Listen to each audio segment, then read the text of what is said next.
ಹರಿ ಓಂ ಶ್ರೀ ಗುರುಭ್ಯೋ ನಮಃ ಪರಮಗುರುಭ್ಯೋ ನಮಃ ವೇದವ್ಯಾಸ ಗುರುಭ್ಯೋ ನಮಃ ಶ್ರೀಪಾದರಾಜ ಗುರುಭ್ಯೋ ನಮಃ ವಾದಿರಾಜ ಗುರುಭ್ಯೋ ಟೀಕಾರಾಯ ಗುರುಭ್ಯೋ ಸತ್ಯಬೋಧ ತೀರ್ಥ ಗುರುಭ್ಯೋ ನಮಃ ಸತ್ಯಸಂಧ ತೀರ್ಥ ಗುರುಭ್ಯೋ ನಮಃ ವಾದೀಂದ್ರ ತೀರ್ಥ ಗುರು ಸುಧೀಂದ್ರ ತೀರ್ಥ ಗುರು ಸುಷ್ಮೀಂದ್ರ ತೀರ್ಥ ಗುರುಭ್ಯೋ ಸತ್ಯಪ್ರಮೋದ ತೀರ್ಥ ಗುರು ಸತ್ಯಾತ್ಮ ತೀರ್ಥ ಗುರುಭ್ಯೋ ಶ್ರೀ ರಾಘವೇಂದ್ರ ತೀರ್ಥ ಗುರು ಹರಿ ಓಂ ಹರಿ ಓಂ.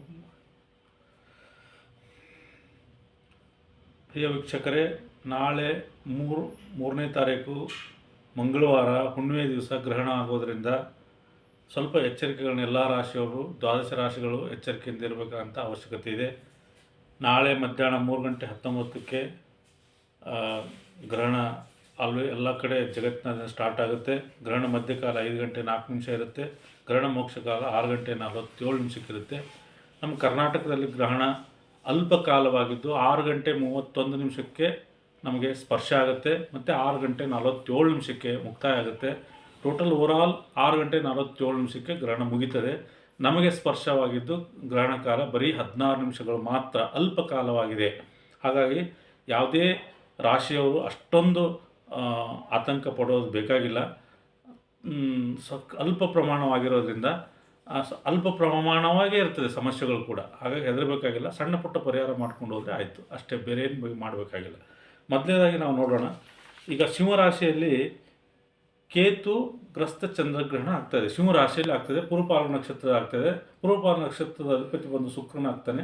ಸೊ ಶುಕ್ರ ಮತ್ತು ಕೇತು ಚಂದ್ರನಿಗೆ ರಿಲೇಟೆಡ್ ಆಗಿರ್ತದೆ. ಮತ್ತು ಸಿಂಹರಾಶಿಯಲ್ಲಿರೋದ್ರಿಂದ ಸೂರ್ಯನಿಗೂ ಕೂಡ ರಿಲೇಟೆಡ್ ಆಗಿರುತ್ತೆ. ಇಷ್ಟಕ್ಕೆ ಇದು ಸಂಬಂಧಪಡ್ತದೆ. ಆದರೆ ಮೇಷರಾಶಿ ಏನಾಗುತ್ತೆ, ಮೇಷರಾಶಿಗೆ ಹೇಳಬೇಕಂದ್ರೆ 5ನೇ ಮನೆಯಲ್ಲಿ ಆಗೋದ್ರಿಂದ ಮಕ್ಕಳ ವಿಚಾರವಾಗಿ ಆತಂಕ ಆಗುತ್ತೆ. ಹಾಗೂ ಆರೋಗ್ಯದಲ್ಲಿ ವ್ಯತ್ಯಾಸಗಳು ಕಂಡುಬರುತ್ತೆ. ಶೀತ ಹೆಚ್ಚಾಗುತ್ತೆ. ಶೀತ ಆಗುವಂಥ ಮತ್ತು ಹೊಟ್ಟೆ ನೋವು ಸಂಬಂಧಪಡುವಂಥದ್ದು ಮಕ್ಕಳ ವಿಚಾರವಾಗಿ ಸಣ್ಣ ಪುಟ್ಟ ವ್ಯತ್ಯಾಸಗಳಾಗುತ್ತೆ. ಮತ್ತು 5 ದಿನಗಳ ಕಾಲ ನಾರಾಯಣ ಉದಯ ಸ್ತೋತ್ರ ಪಾರಾಯಣ ಮಾಡಬೇಕು. ಮತ್ತು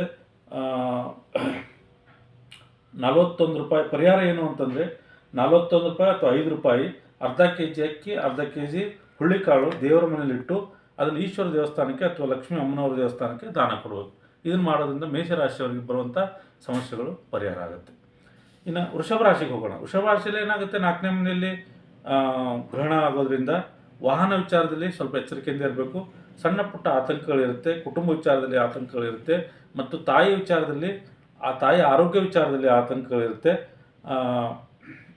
ಹಾಗೂ ಹೃದಯ ಸಂಬಂಧ ಕಾಯಿಲೆಗಳು ನಿಮ್ಮನ್ನು ಕಾಡಬಹುದು ವೃಷಭ ರಾಶಿಯವರಿಗೆ. ಸೊ ಹಾಗಾಗಿ ಇದಕ್ಕೆ ಪರಿಹಾರ ಏನಂತಂದರೆ 400 ಗ್ರಾಮ್ ಹುಳ್ಳಿಕಾಳು, 400 ಗ್ರಾಮು ಅಕ್ಕಿ ಅಥವಾ 40 ರೂಪಾಯಿ ಅಥವಾ 4 ರೂಪಾಯಿ ಇದನ್ನು ನೀವು ಯಾವುದಾದ್ರು ಈಶ್ವರನ ದೇವಸ್ಥಾನಕ್ಕೆ, ಲಕ್ಷ್ಮೀ ದೇವಸ್ಥಾನಕ್ಕೆ ದಾನ ಮಾಡೋದ್ರಿಂದ ನಿಮ್ಮ ಒಂದು ಗ್ರಹಣ ದೋಷ ನಿವಾರಣೆ ಆಗುತ್ತೆ. ಈಗ ಮುಂದೆ ಮಿಥುನ ರಾಶಿಗೆ ಬರೋಣ.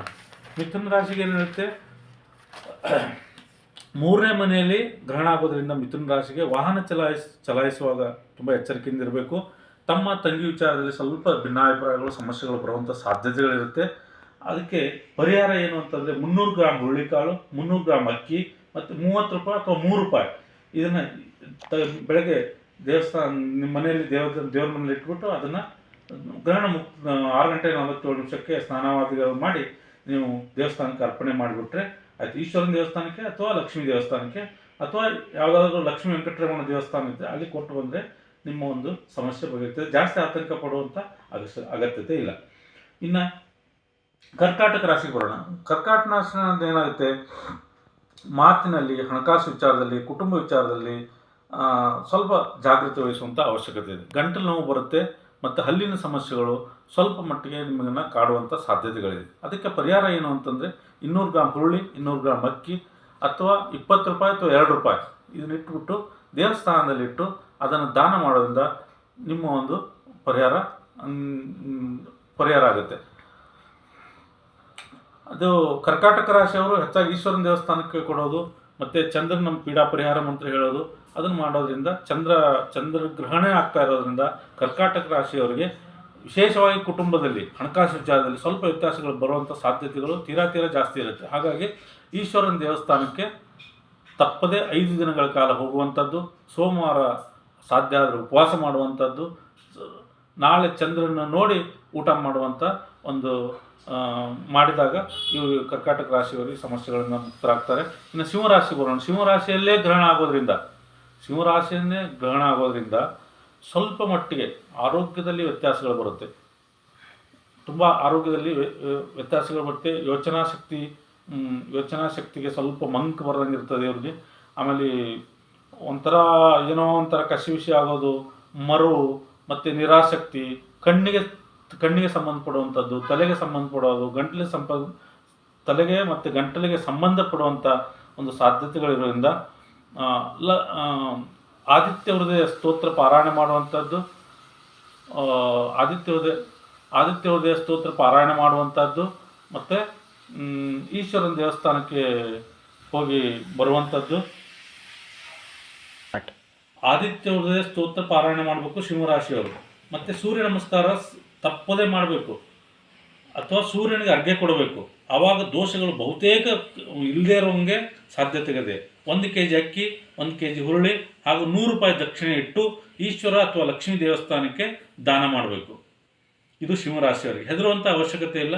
ಅಲ್ಪ ಮಟ್ಟಿಗೆ ಗ್ರಹಣ ದೋಷ ಇರೋದ್ರಿಂದ ಅಲ್ಪ ಮಟ್ಟಿಗೆ ಇರುತ್ತೆ ನಿಮ್ಮ ದೋಷಗಳು ಕೂಡ. ಸೊ ಹಾಗಾಗಿ ಹೆದರುವಂಥ ಇಲ್ಲ. ಇಷ್ಟು ದಾನ ಮಾಡಿಬಿಟ್ಟು ನಮ್ಮ ಸಮಸ್ಯೆಗಳು ಬಗೆಹರಿಲಿ, ನಮಗೆ ಯಾವುದೇ ದೋಷಗಳಾಗದೇ ಇರಲಿ ಅನ್ನುವಂಥದ್ದು ಒಂದು ಭಗವಂತನಲ್ಲಿ ಪ್ರಾರ್ಥನೆ ಮಾಡಿಕೊಂಡಾಗ ಈ ದೋಷ ನಿವಾರಣೆ ಆಗುತ್ತೆ ಸಿಂಹರಾಶಿಯವರು. ಇನ್ನು ಕನ್ಯಾ ರಾಶಿಯವರಿಗೆ ಮೇನ್ ಪ್ರಾಬ್ಲಮ್ ಅಂದರೆ ನಿದ್ದೆ ಬರಲ್ಲ, ವಿಚಿತ್ರ ಸ್ವಪ್ನಗಳು ಇವರನ್ನು ನಿರಂತರ ಕಾಡ್ತಾ ಇರ್ತದೆ. ಹೆಚ್ಚಾಗಿ ಖರ್ಚುಗಳು ಇವರನ್ನು ಬೆಂಬಿಡದೆ ಕಾಡ್ತದೆ. ತಾಯಿ ವಿಚಾರ ಅಥವಾ ಸ್ತ್ರೀಯರಿಂದಾಗಿ ಸಮಸ್ಯೆಗಳು ಬರುವಂಥ ಸಾಧ್ಯತೆಗಳು ನಮ್ಮ ಕನ್ಯಾ ರಾಶಿಯವರಿಗಿದೆ. ಅದಕ್ಕೇನು ಪರಿಹಾರ? 600 ಗ್ರಾಮ್ ಹುರುಳಿ, 600 ಗ್ರಾಮ್ ಅಕ್ಕಿ ಮತ್ತು 6 ರೂಪಾಯಿ ಅಥವಾ ಆಗಿಲ್ಲ 60 ರೂಪಾಯಿ ದಕ್ಷಿಣೆ ಇಟ್ಬಿಟ್ಟು ದೇವಸ್ಥಾನಕ್ಕೆ ಹೋಗಿ ದಾನ ಮಾಡಿದಾಗ, ಇವರು ಈಶ್ವರನ ದೇವಸ್ಥಾನ ಅಥವಾ ಲಕ್ಷ್ಮೀ ದೇವಸ್ಥಾನ ಅಲ್ಲಿ ಹೋಗಿ ದಾನ ಮಾಡಿದಾಗ ಈ ಕನ್ಯಾ ರಾಶಿಯವರಿಗೆ ಬರುವಂಥ ಎಲ್ಲ ಸಮಸ್ಯೆಗಳು ನಿವಾರಣೆ ಆಗುತ್ತೆ. ಇನ್ನು ತುಲಾರಾಶಿ ನೋಡೋಣ. ತುಲಾರಾಶಿಗೆ ಏನಿದೆ? ತುಲಾರಾಶಿಯವರಿಗೆ ಅಣ್ಣ ಅಥವಾ ಅಕ್ಕನಿಗೆ ಸಮಸ್ಯೆಗಳಾಗುತ್ತೆ. ತುಲಾರಾಶಿಯವರು ಯಾರಿರ್ತಾರೆ ಅವ್ರ ಅಕ್ಕ ಅಥವಾ ಅಣ್ಣನಿಗೆ ಸಮಸ್ಯೆಗಳಾಗ್ತದೆ. ಮತ್ತು ಲಾಭದಲ್ಲಿ ವ್ಯತ್ಯಾಸಗಳಾಗುತ್ತೆ. ಸ್ಯಾಲ್ರಿ ವಿಚಾರದಲ್ಲಿ ಸಮಸ್ಯೆಗಳಾಗುತ್ತೆ. ಸ್ಯಾಲ್ರಿ ಕೊಡ್ತೇವೆ ಅಂದಿರ್ತಾರೆ, ಸ್ಯಾಲ್ರಿ ಹೆಚ್ಚಿಗೆ ಮಾಡಲ್ಲ, ಹೈಕ್ ಆಗಲ್ಲ, ಆ ಥರದ ಸಮಸ್ಯೆಗಳಾಗುವಂಥ ಸಾಧ್ಯತೆಗಳಿದೆ. ಏರಿಳಿತಗಳನ್ನು ಕಾಣ್ಬೋದು. ಆಸೆಗಳು, ಇವರು ಯಾವುದೋ ಒಂದು ಆಸೆಗಳನ್ನು ಈಡೇರಿಸಬೇಕಾದ್ರೆ ತುಂಬ ಕಷ್ಟಪಡಬೇಕಾಗುತ್ತೆ. ಇವ್ರ ಆಸೆಗಳು, ಲಾಭಗಳು ಈಡೇರಿಕೆ ಆಗುವಂಥದ್ದು ತುಂಬ ಕಡಿಮೆ ಇರುತ್ತೆ. ಅದಕ್ಕಾಗಿ ಇವ್ರು ಏನು ಮಾಡಬೇಕು? 700 ಗ್ರಾಮ್ ಅಕ್ಕಿ, 700 ಗ್ರಾಮ್ ಹುರುಳಿಕಾಳು, 7 ರೂಪಾಯಿ ಅಥವಾ 70 ರೂಪಾಯಿ ಇಷ್ಟಿಟ್ಟುಬಿಟ್ಟು ಈಶ್ವರನ ದೇವಸ್ಥಾನಕ್ಕೆ ಅಥವಾ ಲಕ್ಷ್ಮೀ ವೆಂಕಟರಮಣ ದೇವಸ್ಥಾನಕ್ಕೆ ಅಥವಾ ಲಕ್ಷ್ಮೀ ಅಥವಾ ಅಮ್ಮನವ್ರ ದೇವಸ್ಥಾನಕ್ಕೆ ಹೋಗಿ ಇದನ್ನು ಸಮರ್ಪಣೆ ಮಾಡಿದಾಗ ಕನ್ಯಾ ರಾಶಿಗೆ ಬರುವಂಥ ಎಲ್ಲ ಸಮಸ್ಯೆಗಳು ನಿವಾರಣೆ ಆಗ್ತದೆ ಮತ್ತು ಆರಾಮಾಗಿರ್ತಾರೆ. ಇನ್ನು ವೃಶ್ಚಿಕ ರಾಶಿ ನೋಡೋಣ. ವೃಶ್ಚಿಕ ರಾಶಿ ಏನಾಗುತ್ತೆ? ಗ್ರಹಣದ ವಿಚಾರ, ಕಾರ್ಯಕ್ಷೇತ್ರದಲ್ಲಿ ವಿಪರೀತ ಸಮಸ್ಯೆ ಆಗುತ್ತೆ. ಕೆಲಸಗಳು ಸರಾಗವಾಗಿ ಆಗೋದಿಲ್ಲ. ಒಂದಲ್ಲ ಒಂದು ವಿಘ್ನಗಳು ಬರ್ತಾನೆ ಇರ್ತದೆ ಇವರಿಗೆ. ಸಮಸ್ಯೆದಿಂದಾಗಿ ಇವರೇನಾಗುತ್ತೆ, ಒಂಥರ ವಿಚಿತ್ರ ಏನೋ ಸಮಸ್ಯೆಗಳು, ಏನು ಮಾಡಬೇಕು ಅನ್ನೋದು ಗೊತ್ತಾಗಲ್ಲ. ಆ ಥರ ಸಂದಿಗ್ಧ ಪರಿಸ್ಥಿತಿ ಕಾರ್ಯಕ್ಷೇತ್ರದಲ್ಲಿ ಬರುತ್ತೆ. ಅದಕ್ಕಾಗಿ ಏನು ಮಾಡಬೇಕು? ಚಂದ್ರಪೀಡಾ ಪರಿಹಾರ ಮಂತ್ರ, ಕೇತು ಪೀಡಾ ಪರಿಹಾರ ಮಂತ್ರ ಇವುಗಳನ್ನ ನಿರಂತರ ಪಠಿಸಬೇಕು. ಗಣೇಶನಿಗೆ ಹರಕೆ ಮಾಡ್ಕೋಬೇಕು. ಮತ್ತು ಸಂಕಷ್ಟಹರ ಚತುರ್ಥಿಯನ್ನು ಪಾಲನೆ ಮಾಡಬೇಕು. ಆವಾಗ ಇವ್ರ ಸಮಸ್ಯೆ ಬಗೆಯಿರ್ತದೆ. ಇವ್ರ ಪರಿಹಾರ ಏನು? ಹುರುಳಿಕಾಳು 800 ಗ್ರಾಮ್, ಅಕ್ಕಿ 800 ಗ್ರಾಮ್, 8 ರೂಪಾಯಿ ಅಥವಾ 80 ರೂಪಾಯಿ ಇದನ್ನು ದೇವರ ಮನೆಯಲ್ಲಿ ಕಟ್ಟಿಟ್ಬಿಟ್ಟು ನಾಳೆ ಗ್ರಹಣ ಮುಗಿದ ಮೇಲೆ ಸ್ನಾನಾದಿಗಳನ್ನು ಮಾಡಿ ಒಯ್ದುಬಿಟ್ಟು ದೇವಸ್ಥಾನಕ್ಕೆ ಅರ್ಪಿಸಿದರೆ ಇವ್ರಿಗೆ ಈಶ್ವರನ ದೇವಸ್ಥಾನ, ಲಕ್ಷ್ಮೀ ನರಸಿಂಹ ದೇವಸ್ಥಾನ ಅಥವಾ ಈ ಆಂಜನೇಯ ದೇವಸ್ಥಾನಕ್ಕೆ ಅರ್ಪಿಸಿದಾಗ ಈ ವೃಶ್ಚಿಕ ರಾಶಿಯಲ್ಲಿ ಬರುವಂಥ ಗ್ರಹಣದ ವಿಚಾರದಿಂದಾಗಿ ಎಲ್ಲ ಸಮಸ್ಯೆಗಳು ಬಗೆಹರಿತದೆ. ಓಕೆ.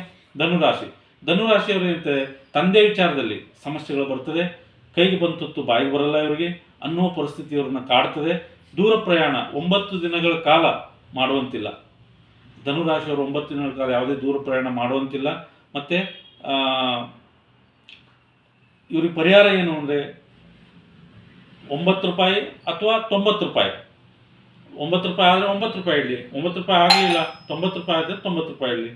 900 ಗ್ರಾಮ್ ಹುರುಳಿಕಾಳು, 900 ಗ್ರಾಮ್ ಅಕ್ಕಿ ಇದನ್ನು ಗುರುವಿನ ಸನ್ನಿಧಾನಕ್ಕೆ ಅಥವಾ ಈಶ್ವರ ಅಥವಾ ಲಕ್ಷ್ಮೀ ದೇವಸ್ಥಾನಕ್ಕೆ ಸಮರ್ಪಣೆ ಮಾಡಿದಾಗ ಧನುರಾಶಿಯವರಿಗೆ ಬರುವಂಥ ಎಲ್ಲ ಸಮಸ್ಯೆಗಳು ನಿವಾರಣೆ ಆಗುತ್ತೆ.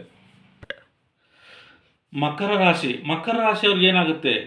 ನಿಮ್ಮ ಕಷ್ಟದ ಸ್ಥಾನದಲ್ಲಿ ಗ್ರಹಣ ಗೋಚಾರವಿರೋದ್ರಿಂದ ಸಣ್ಣ ಪುಟ್ಟ ಬಾಧೆಗಳು ನಿಮ್ಮನ್ನು ಸತತವಾಗಿ ಕಾಡುವಂಥ ಸಾಧ್ಯತೆಗಳು ಹೆಚ್ಚಿದೆ. ಮತ್ತು ನಿಮ್ಮ ಅತ್ತೆ ಮನೆ ವಿಚಾರ, ನೀವು ಗಂಡಸಾಗಿದ್ದರೆ ಅತ್ತೆ ಮನೆ, ಹೆಂಗಸಾಗಿದ್ದರೆ ಅತ್ತೆ ಮನೆ, ಆ ಅತ್ತೆಯಿಂದಾಗಿ ಸ್ವಲ್ಪ ಕಿರಿಕಿರಿಗಳಾಗುವಂಥದ್ದು, ಅತ್ತೆ ಮನೆಯಿಂದಾಗಿ ಕಿರಿಕಿರಿಗಳಾಗುವಂಥದ್ದು, ಸಣ್ಣ ಪುಟ್ಟ ವ್ಯತ್ಯಾಸಗಳ ಬರುವಂಥದ್ದು, ಅನಾಯಾಸವಾಗಿ ಘಟನೆಗಳು ಘಟಿಸುವಂಥದ್ದು, ಗಾಡಿ ಓಡಿಸುವಾಗ ಜಾಗ್ರತೆ ಅತಿ ಮುಖ್ಯ. ಇದಕ್ಕೆ ಪರಿಹಾರ 800 ಗ್ರಾಮ್ ಹುರುಳಿ, 800 ಗ್ರಾಮ್ ಅಕ್ಕಿ, ₹8 ಅಥವಾ ₹80 ಇಟ್ಟುಬಿಟ್ಟು ಆಂಜನೇಯ ದೇವಸ್ಥಾನಕ್ಕೆ ಅಥವಾ ಈಶ್ವರನ ದೇವಸ್ಥಾನಕ್ಕೆ, ಲಕ್ಷ್ಮೀ ದೇವಸ್ಥಾನಕ್ಕೆ ಅರ್ಪಣೆ ಮಾಡಿದಾಗ ಈ ಮಕರ ರಾಶಿಗೆ ಬರುವಂಥ ಎಲ್ಲ ಸಮಸ್ಯೆಗಳು ನಿವಾರಣೆ ಆಗುತ್ತೆ 100%. ಕುಂಭರಾಶಿಯವ್ರಿಗೆ ಏನಾಗುತ್ತೆ, ವೈವಾಹಿಕ ಜೀವನದಲ್ಲಿ ಸಮಸ್ಯೆಗಳು ಬರ್ತದೆ, ವ್ಯತ್ಯಾಸಗಳು ಕಂಡುಬರುತ್ತೆ. ಅಥವಾ ಯಾವುದೋ ಪಾರ್ಟ್ನರ್ ಬಿಸ್ನೆಸ್ ಮಾಡ್ತಾ ಇದ್ದರೆ ಆ ಪಾರ್ಟ್ನರ್ ಬಿಸ್ನೆಸ್ಸಲ್ಲಿ ಏನೋ ಒಂಥರ ವ್ಯತ್ಯಾಸಗಳು ಕಂಡುಬರುತ್ತೆ. ಗಂಡ ಹೆಂಡತಿ ಮಧ್ಯೆ ಭಿನ್ನಾಭಿಪ್ರಾಯ ಇದ್ದೇ ಇರುತ್ತೆ, ಹಾಗೂ ಜಗಳಗಳು ಕೂಡ ಸಂಭವಿಸುವಂಥ ಸಾಧ್ಯತೆಗಳು ಹೆಚ್ಚಾಗಿರುತ್ತೆ. ಅದರಿಂದಾಗಿ ಕುಂಭರಾಶಿಯವರು ತುಂಬ ಎಚ್ಚರಿಕೆಯಿಂದಿರಬೇಕು, ಮಾತಿನಲ್ಲಿ ಎಚ್ಚರಿಕೆಯಿಂದಿರಬೇಕು. ಮತ್ತು ಯಾರನ್ನು ನಂಬುವಂಥ ಪರಿಸ್ಥಿತಿ ಕುಂಭರಾಶಿಯವ್ರಿಗೆ ಇರೋದಿಲ್ಲ.